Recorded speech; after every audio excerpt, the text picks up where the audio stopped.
That Dog, a selected short, from the collection entitled Dusk Days and Day Sleep Dreams, by E.S. Wynne. I've lived most of my life without that dog. Brown and white, lanky, mangy, the memories are gone, almost completely gone.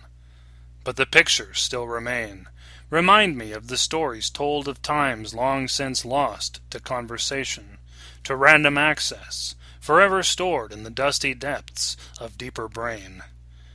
Brown and white, lanky, mangy, alive in a time when life was my father's domain, when U2's I Still Haven't Found What I'm Looking For was the soundtrack to hours spent digging through a toy box, all stickers and splintered wood.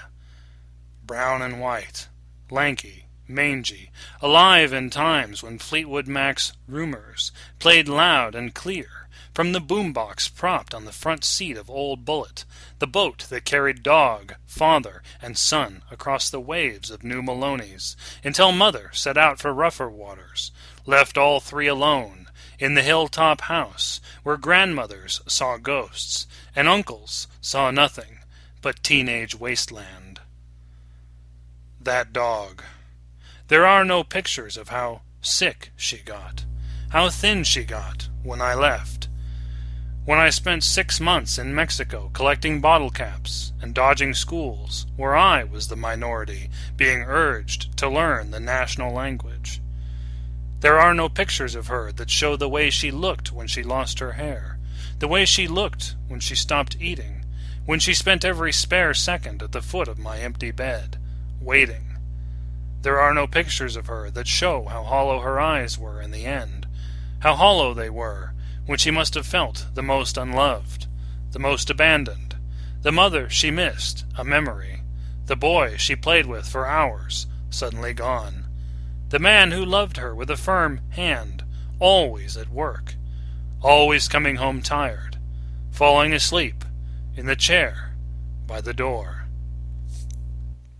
I wasn't home when she died, but she died in my room, died in that spot she'd staked out just a pace from my mattress. I wasn't home, but she was still warm when I found her, eyes closed, hollow, crusting, face on pause, as if waiting patiently for my return, for the return of those who loved her, those who played with her, those days when Dad's boat plied water instead of dust, rust, and the tall yellow grasses of summer. I remember petting her, running my hand along the brush-bristle fur for the last time before we lowered her into the hole we'd cut into the hill for her, and I remember looking up, seeing my father cry for the first time.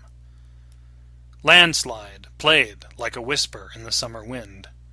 Overhead, the sky was light, cloudless, the same shade of blue as that dog's eyes.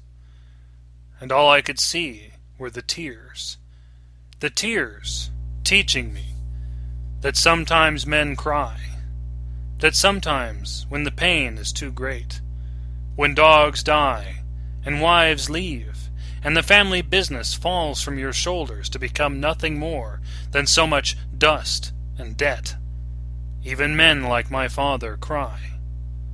Even men like my father cry.